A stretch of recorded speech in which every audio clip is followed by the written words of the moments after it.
I'm bipolar and ADHD. So bipolar, I've only found out what it means, and that it's an actual mental illness when I was about 33, 34. I was diagnosed with depression because I had a couple of businesses that went bankrupt. Well, not went bankrupt, but a couple of things happened. It was the recession and 2008, 2009 recession. I went to go and work for a large corporate um, company. And there was this guy, and he was always depressed. And I knew what depression was and what a psychopath was. This guy, one day came in there smiling, and in the coffee area, and I was like, "What's wrong with this guy? He's always depressed." And I asked him, "What's up with you today? What's going on?" And he said to me, "Well, the doctors finally diagnosed him correctly with bipolar," and he made a snorting sound. So, because I thought he had a cold or something, and I got home, asked my wife what kind of a type of cold is bipolar. Yeah, so that was the extent of my knowledge about what bipolar was. Her being a registered nurse, ICU qualified, lecturer, nursing lecturer, she found it very hilarious and funny that I didn't know what this was, and that I thought it was a type of cold. And so that's the first time I heard it.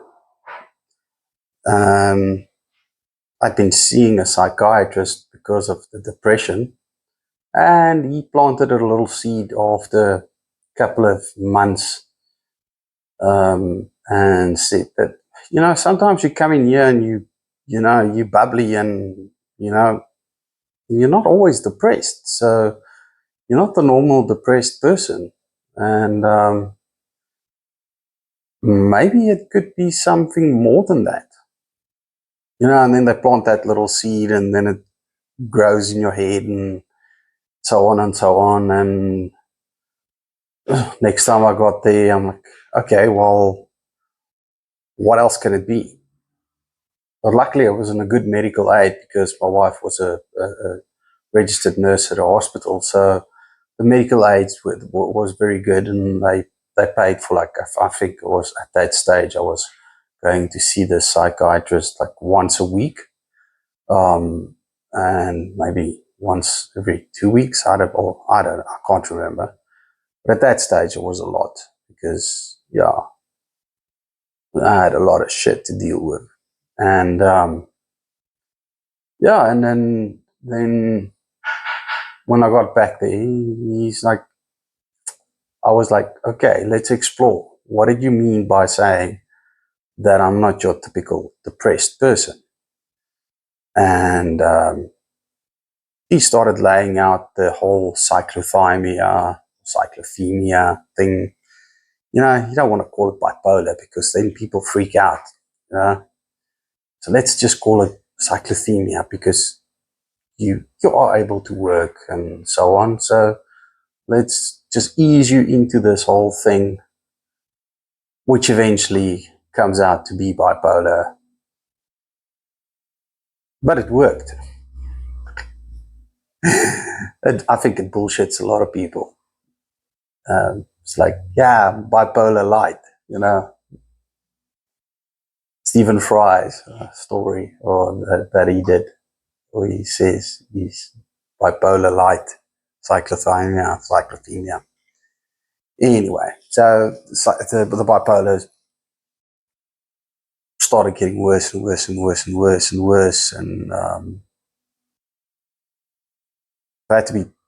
I mean, I had fucking serious manic episodes where when I started the YouTubing thing long time ago, but I never made videos on YouTube because I'm a South African, and I had some very crude things to say about the ANC government, not because they're black, but because of their racism, because of black economic empowerment, because of affirmative action, employment equity, and the farm murders, and I was very verbal about these things, and I was scared I was going to get fired, so I was on BitChute. So I had quite a bit of a following on BitChute, and but they didn't pay any money or anything like that. So I decided, okay, well, let's go over to YouTube, and I started making content about American and the world politics and so on. Donald Trump was a big thing over there, and I got monetized on the channel, and then I went into serious depression last year because I linked my self-worth to not how good a husband I am, not how good a father I am, not what my income is, not what my capabilities are, but on my work and what my bosses think about it. And I was being told how shit I was for 3 to 4 years, and that by somebody who was one of my best friends. Okay, so that's the sad part of the whole story. Here's the good part of the story. He took me from one area to another, basically from one company to another company. I mean, went from he went over to a insurance, one of the largest insurance companies, if not the largest insurance company in South Africa, and we worked together at one of the largest health insurance companies in South Africa, and he came to fetch me over there. No, he didn't. I left to go and work at another company, and I got dismissed from the other company within the 3-month period, which they're allowed to do because they lost a client, and they lied to the client about what they could offer the client. And yes, and me, being honest, made the stupid mistake of stating the obvious, that there are systems around and the client can just utilize that instead of having it built. And I got fired. I got walked out, the walk of shame, security guards, as if I was going to do something. So that kind of sucked. And then I started my own thing again, and I was able to feed my family. And what I did worked in cycles. So when school holidays hit, then I would have no work. And I was actually sitting there planning to, get rid of myself, but I was just waiting for the policy I had to mature, because I had an exclusion rule for 2 years on the policy, and that would have expired in 2 weeks' time. And as I sat there and I was working out where and how and whatever, and this guy phoned me up and said to me, well, are you in the market? You want to come for an interview? And he created this false, because I got the job, obviously, and because he knew I was good at what I do, and I was persistent, and I was good, and I'm really good at what I do. really good at anything I can do. And yeah, so he didn't do me a favor by taking me on. He did himself a favor. And I never realized that until last year. So, yes, so I had this false loyalty to him because of the fact that he stepped in at the right moment when I was about to do something which, yeah, don't want to say too much about that. Can't if I'm going to post this on YouTube, which I am going to.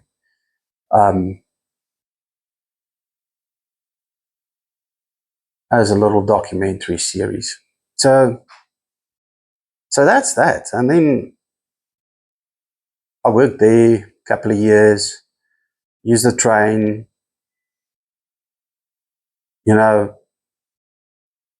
and I didn't realize that I had ADHD.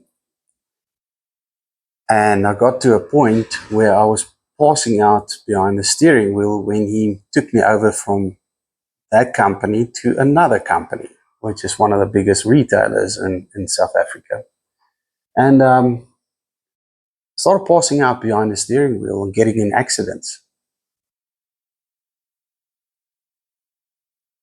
Now, it's okay if it's just me, but if I fucking hurt somebody else, it's something I won't be able to live with.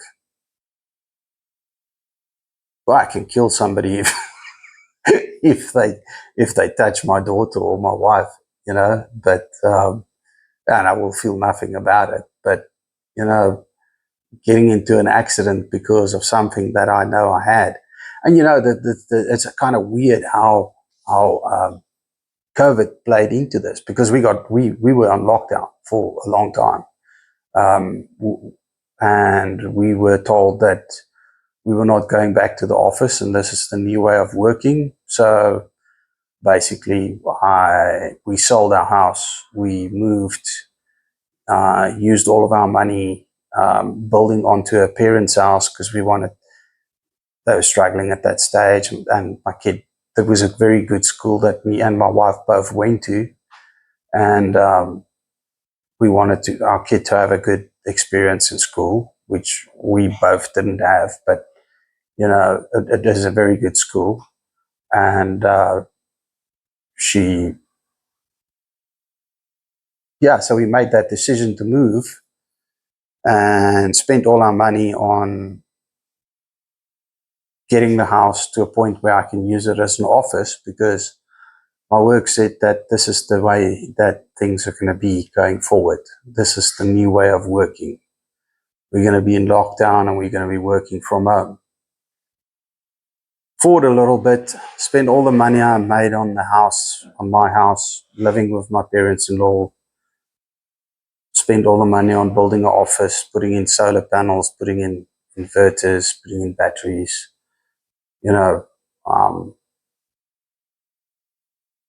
doing all of those things to be able to work from home.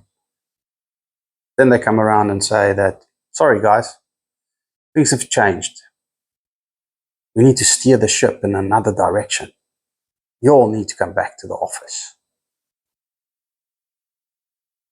And it was, that's when I started driving into work, and basically this happened a couple of times, and then I got into a riding club, and I was driving in with somebody else, and I just paid her petrol money, and then eventually she left the company, and then I drove to a couple of kilometers from my house to the closest town that somebody was in that worked with me, which was safer than driving in, because I work like 89 kilometers away from, or I live 89 kilometers away from where my offices are that I work, in peak traffic. So I'd go to his house and we'd pick it up from there. The problem was, it wasn't just me falling asleep behind the steering wheel in the mornings. It happened. It happened in the afternoons as well. And none of the doctors could figure out what's going on. I mean, I was sent to a neurologist. I was obviously seeing a psychiatrist. He sent me for a bunch of tests. Neurologist saw me a couple of times. He kept on looking at the anxiety medication as if that was the problem. And I kept on telling him, but I don't drink the anxiety medication. I only use it when I need to. Because at one stage I was very aggressive, and instead of upping my Epitech, which is actually for somebody who has or gets attacks, like I can't remember, but anyway, you fall on the floor and you get an attack, So it's that, but that's the only thing that keeps me calm or that stops my aggression. And I said to him that I started taking another one in the middle of the day just to sort of stay calm, obviously because me and my boss were having this arguments and so on. And yeah, because I'm not going to go too much into that detail, but basically it boiled down to I was drinking this medication, and then the neurologist took my money. He sent me for all these tests, and then he said to me, well, shit, I don't know what's wrong with you. You'll have to go see a internist, which I don't know what is. It's a specialist. It's like higher than a neurologist. He's like fucking one of the top doctors that you can see. But the problem is the medical aid that the company I work for, they only had 3 guys on their list that I could go and see, and the first appointment was 8 months later. So they basically threatened to fire me because I was feeding back to a new manager that was then put the guy that I got the job for. But he didn't relay the message that the reason I hadn't gone to a internist yet was because of the fact that our medical aid don't cover it. And so I had threats of getting fired and so on. And eventually the internist found, and I don't know how, it was he's one of the top ones in South Africa, and I eventually paid for him myself for fear of getting fired.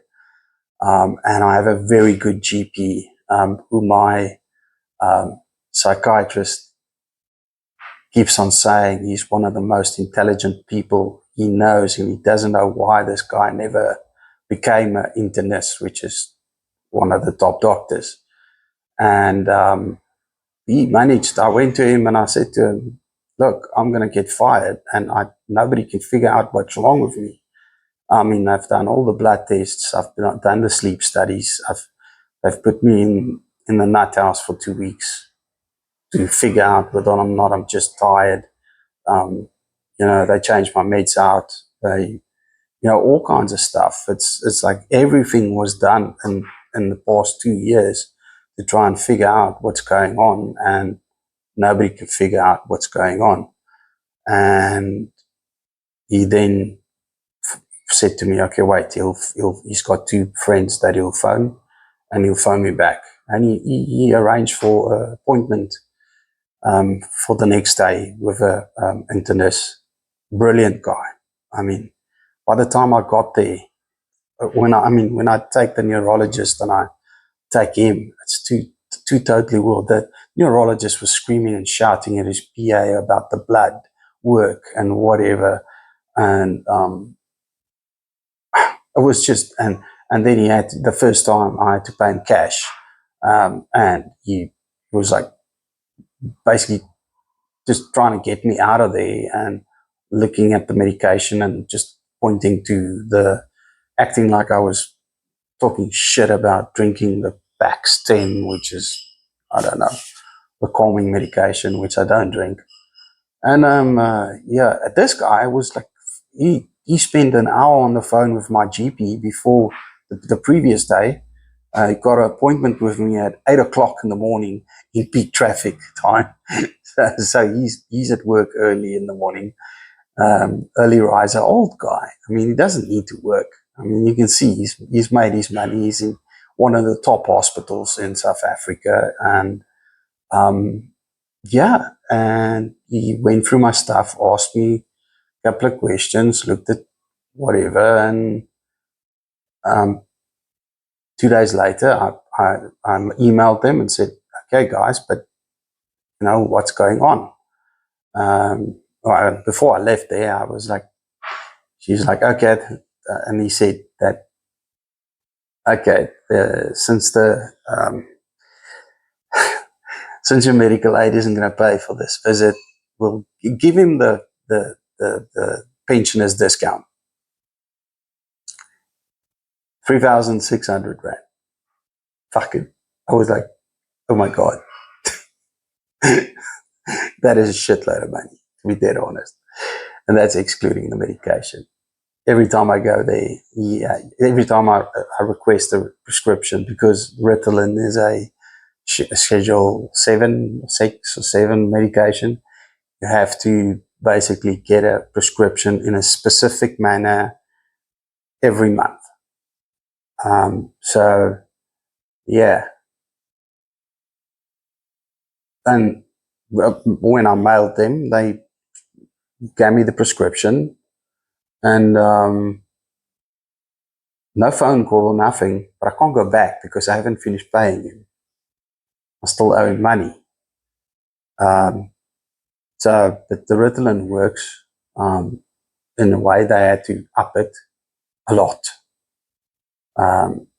And then I moved over to my psychiatrist, and I said to him, "Look, dude, I can't afford to pay this guy this amount of money the whole time to write out prescription." And he's like, "No, I'll do it for free." And I said, "No, I'll come for a visit every month since I'm not going to my psychologist anymore." After 15 years, I found out he was a atheist. And only after 14 years of seeing him did I tell him that I got beaten by one of the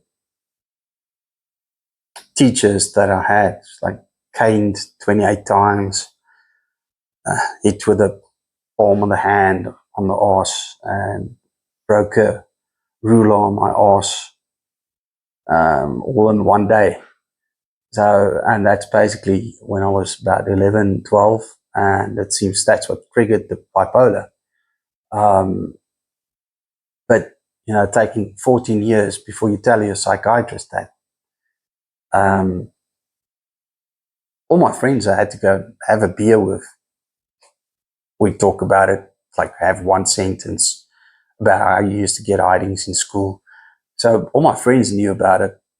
I paid this guy how much money every month to go and see him, and I only tell him 14 years afterwards. So maybe it wasn't meant to be that relationship. That's my psychologist. That's the dude you speak to, I think. The psychiatrist, fucking awesome. It's a gay dude. He wears these weird shirts. Very intelligent guy. And I mean, he just fucking goes out of his way. I mean, I can't praise this guy enough. Between him and this, and my GP, and now this internist, I mean, it's just something totally different than what you're used to. I mean, compassionate, you know, it's these people that want to help. And yeah, so he put me on Ritalin, and then I asked my psychiatrist to up the dosage because he took too long, but he billed me for that, so that added to the bill that I owe him.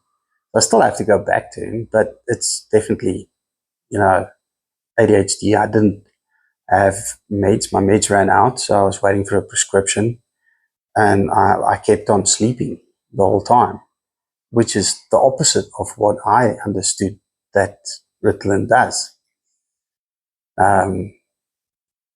So me and my wife weren't very good, really not very good. But she's been doing a lot of research on the ADHD front. I'm just like fucking tired. I'm so over it. Bipolar, doing research on mental diseases. Like, I'm like, I don't want it. I don't want it anymore. Can't somebody else just get one of these fucking illnesses and just, leave me alone, And so she's been doing a lot of research about it, and a lot of the things that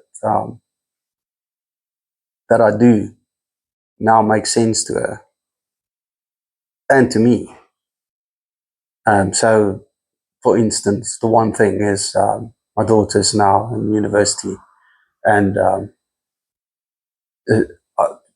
my wife said that we must go get a cool drink or water, and I started walking towards the stand that sells the water, and I left her behind. And then she shouted at me and said, "Wait for me." And I turned around, and then she said, "Do you realize you just walked away from me?" And I'm like, "But you saw I was walking. Why didn't you walk faster?" And then we went through this whole process, and she realized, or she said to me, that you get so focused on the one task that you just want to do that and you forget about everything else, including me. So it's explained a lot of things. And it's going a lot better. Yes. Plus, I realized that only I can fix myself. Nobody else can. And only I can decide what my worth is. Nobody else can. And if you are down and broken and you are trying to stand up and fix yourself, best you get rid of the shit around you.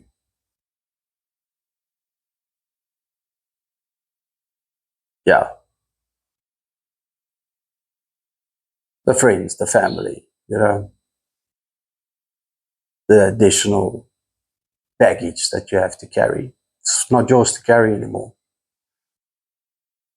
If somebody can't bring something positive to your life, you don't need to have them in your life. And that's how I'm going to bring up my kid. The day that I start being a burden on her, then, cut me out. That's what I said to my wife, but she doesn't want to. So she seems to love me, so for some other reason. So the newest thing I do is I pick. Well, I used to do it when I was small as well, or little as well. So I pick on my face. And I think that's an anxiety thing. So I got to this whole website thing, and this woman's got like millions of views on mental disease, but she's like a psychiatrist or something, psychologist or psychiatrist, and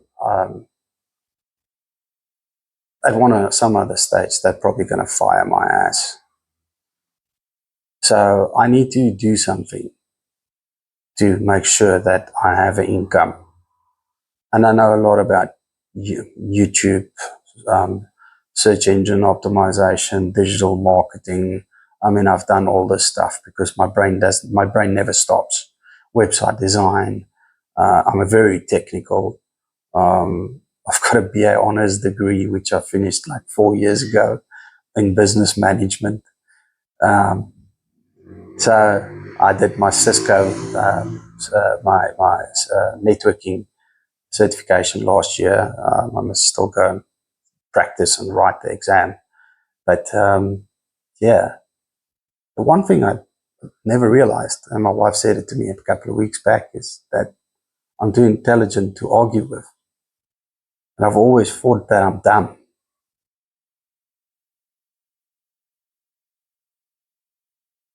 So that was quite a shocker. And when I spoke to people about it, they were like, yeah, no, you're very intelligent. And then things started making sense about clashes with me and my bosses, where I would factually debate them. Because I don't care if you wipe the floor in the toilets, clean the toilets, or whether or not you're the CEO of a multinational company, I'm going to treat you the same. And if you come to me and you attack me about something and you're factually incorrect, I will correct you. That is who I am. That's how I am. And some people don't like that. And that's where I'm at the moment, is that the person I got to where he is at the moment has changed so much that he can't handle the fact that I can debate him and beat him. So don't tie your worth to what you think other people think of you. That's what I learned this year.